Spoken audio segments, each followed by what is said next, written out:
nangati na. Kanina parang nagpapakiramdaman lang sila eh. Yun oh. Grabing talbot. Hindi mo alam sa mga naunan to kung gutom na o nangangati. Mukhang ba tayo? Diba oh, yun oh, nag-crack oh. May langis yung kalsado oh, delikado. May singaw oh. Aso naglilig oh.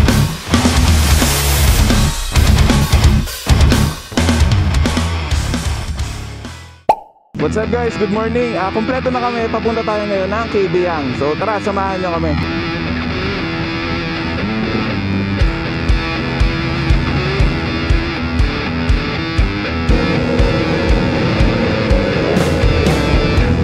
Yun o, weather update. Medyo makulimlim pero maaga pa naman. Time check tayo, 6:25 ng umaga. Sana wag lang umulan. Parang every Sunday ride natin inuulan tayo. Ang pupuntahan natin ngayon sa Kabyang guys is breakfast ride to. So meron kaming nahanap na kainan which is yung Christian's Grill. So tingnan natin, magbubuffet yata kami dun eh. Worth 250 pesos. So maganda siyang puntahan ng mga riders din. Yan, Cavitex sa tayo.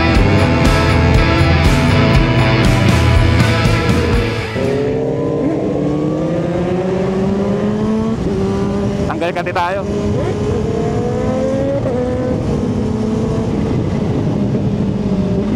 Ganda oh. Medyo maulap-ulap. Nasa Kuya William oh. Shout out. Yun kay Helson oh. Dami ulit namin ngayon. Yun, shout out kay Idol JB. Kuya Asyong, nandito na naman. Gumagalaw-galaw na naman yung paano Kuya Asyong eh oh. Halata nangangati na naman eh. So tanggal kati muna tayo dito sa ano, sa Cavitex.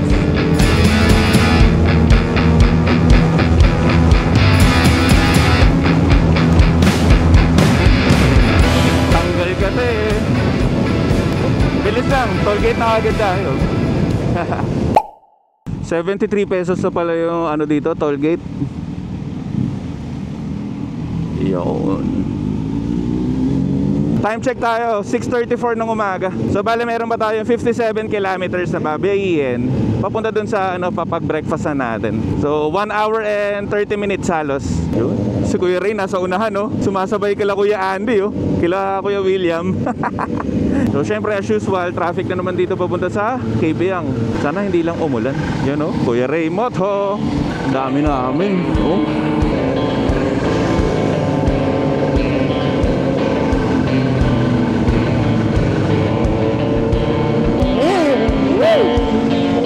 Grabe naman si Kuya William.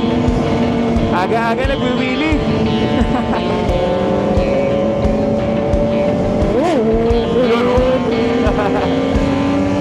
Lakas. Tayo, di natin kaya magwili. Ayoko pa subukan. Natatakot pa ako. Sila Kuya William pala yun, yung naka-Z-extender kanina. Ito sila Kuya Andy, sila Kuya JB, sila Kuya Henson. Nagtitrail sila. So siguro dahil dun, kaya magaling sila mag-wheelie. Papaturo tayo next time dyan sa mga yan. Oo nga pala, para mga ano kami, 27 yata kami ngayon na babiyahe papunta sa Kabyang. So for today's ride, medyo dito tayo sa unahan. Sawa na ako sa likod. Dito tayo medyo sa unahan para makunan naman natin itong mga nauuna. Dun sa dalawang vlog natin, medyo naglikod tayo dun eh. Bali meron pa tayo isang oras na biyahe, 42 kilometers. Iba yung gamit ni Kuya Al na motor ngayon no. Pero KTM din. Sa anak niya ata ito eh. Hindi ko na natanong. Ganda rin eh oh. Hindi ko alam kung ano eh, KTM 390 ba to? Yung Adventure.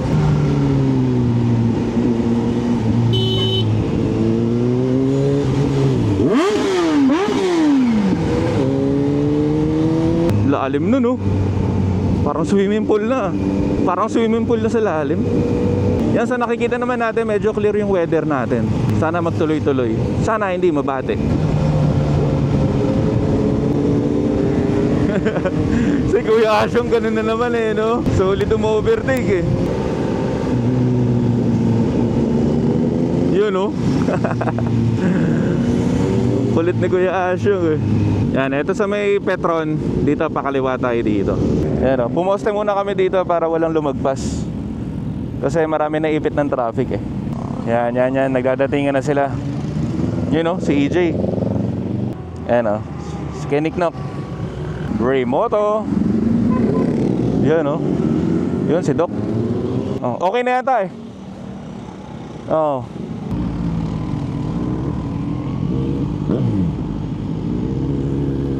Yan, dito tayo sa Petro, no? Nakakaliwa na tayo. Kompleto pa rin. Nga si Kuya, may speaker oh.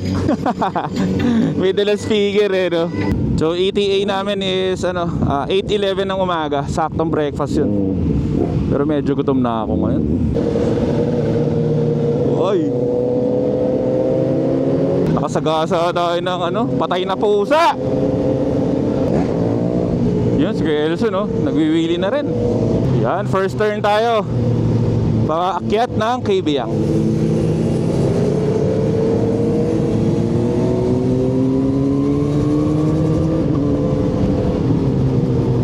Sarap.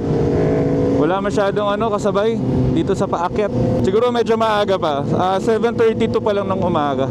Yan, approaching na tayo dito sa Puerto Azul. Siguro hindi na kami titigil dito. Puerto Azul. May pitik pala dun. Sayang, magkakadikit.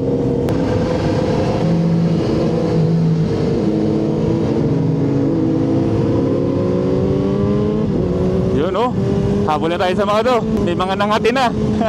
Kanina parang nagpapakiramdaman nan sila eh. Let's go!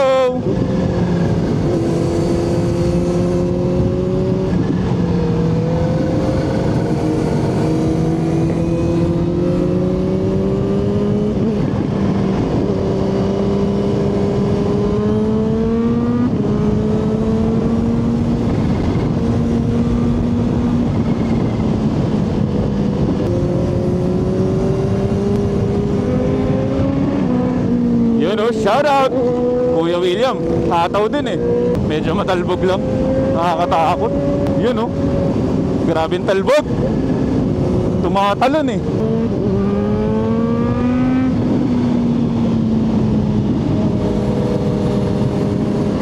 Mga nangangate. Medyo basa rin yung kalsada dito ngayon. Ayun, medyo moist. Siguro umulan dito kagabi o kanina madaling araw.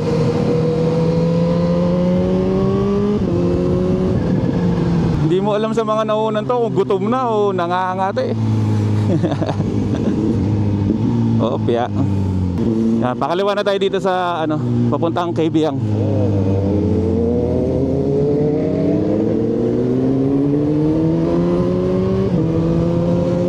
Grabe talaga, sarap sabayan nito nila Kuya Helson. Yun oh, biglang dilim oh.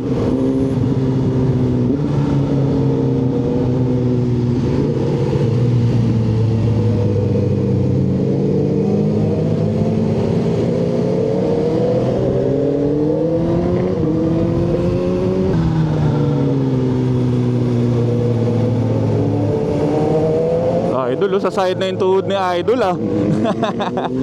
Asong nagliligawan. Uy, muntik na tayo sa aso dun ah.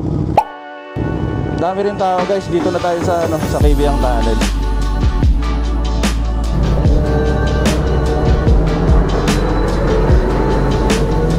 Yan guys, Kaybiyang na tayo. Bomba tayo.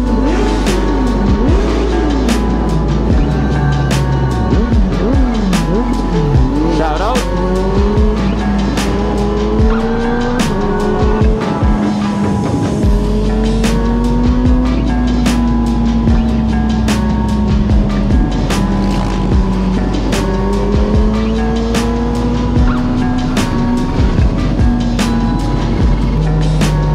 Ganda dito. Ito na yung parang downhill ba siya na may twisties. Yan si Kuya Andy oh. Pinambabanking yung GS oh, lupit.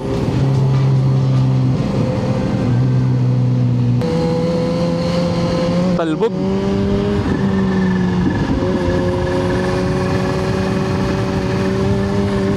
Dami lubak.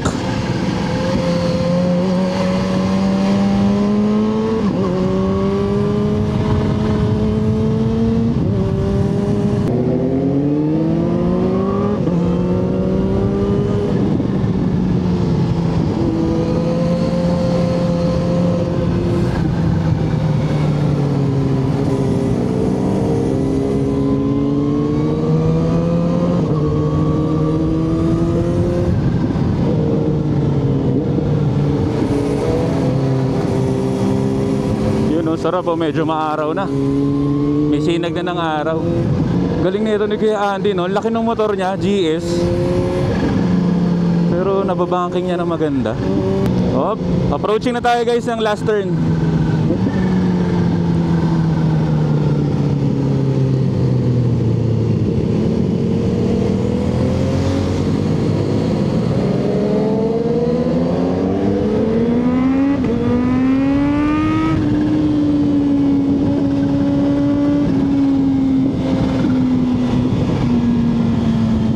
Tayo sa street. Ataw!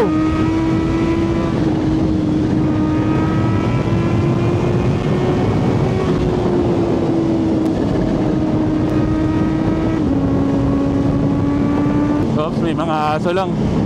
Nakakatakot. Approaching tayo ng Pearl Cuisine, pero lagpas pa yung ano, kakainan natin. Doon sa Christian Grill. Yun oh.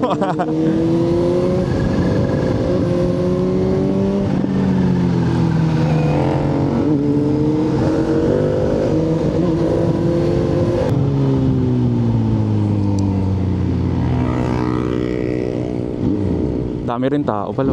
Yun.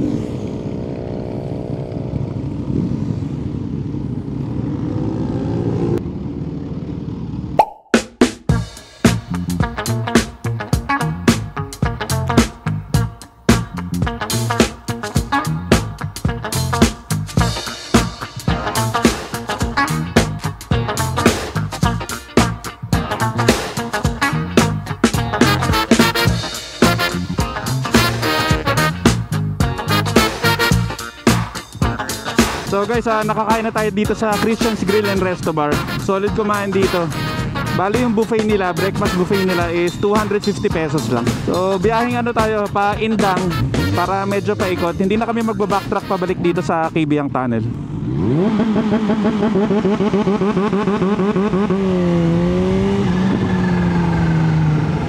Time check tayo, 10 o'clock sakto. So biyahe tayo papuntang Indang, tapos bago pabalik ng Las Piñas. First time natin dadaan dito, bali susunod lang tayo kila Kuya Andy.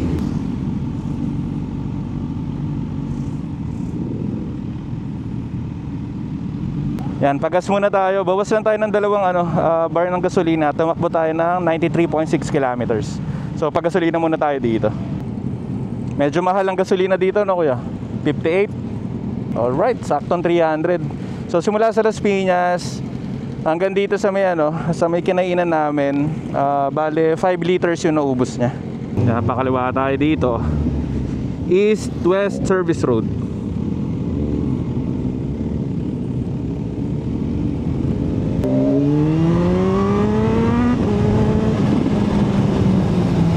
Yan, first time natin dadaan dito.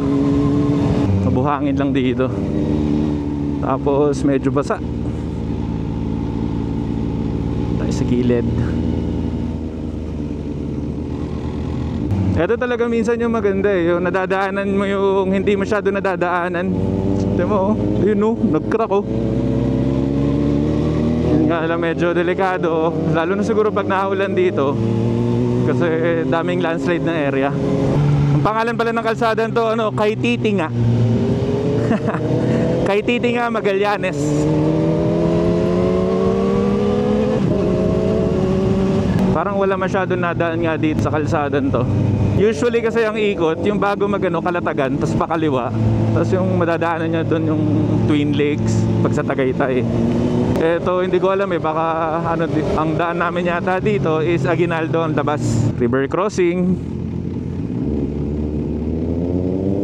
Kulay-pula yung kalsada sa mga lupa siguro to pag naulan, pag nawawash out siguro. Yan galing doon. Off-road na naman.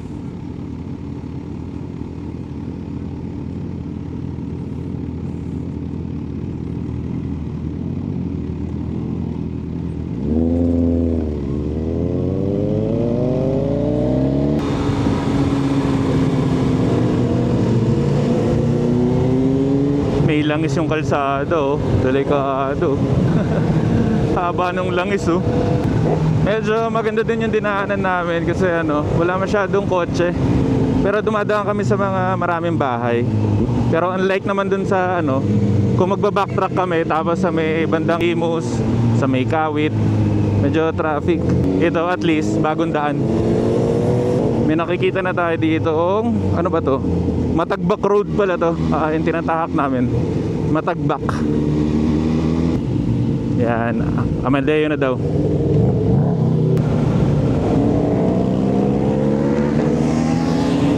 Hoy! Si Kuya Niknok! Kumadaw na rin si Kuya Niknok kayo. Solid. Sarap. Sarap hataw eh, no? Gulat ako, bigla nandun ka na eh. So guys, ayun, as usual, nahati na naman yung grupo namin. Lagi naman pag-uwian, nahati yung grupo. So pahinga na lang muna kami dito saglit, tapos largan na ulit. Para nahati kami sa dalawa eh. Marami kasi yung liko-liko kanina. So bale, guys, samahan muna natin si Kuya Ray. May dalawang pako na pumasok dun sa gulong niya. Lakas ng singaw. Samahan muna natin to. So yun, haba. So pasak ang gagawin. Yun. So bale guys, ayun o, pangalawang pako. Sumisingaw ba, kuya? Yung ano, may singaw po. Yan, pasak lang ulit. Yun. Nice one. Okay na. Ready na yan. Yan, buti may nadaanan kagad kami na vulcanizing. So guys, siguro dito na natin tatapusin yung vlog natin. Dito na tayo sa Aguinaldo Highway. Nagkahiwa-hiwalay na rin kami mga grupo. So sinamahan ko si Kuya Ray para magpa-vulcanize. So okay na, dalawang pako yung pumasok. So sa lahat ng mga tumapos ng vlog natin at sa lahat ng mga nakaride natin, ride safe pa uwi. Let's go, Dubi Moto! Out! Dubi Moto, let's go!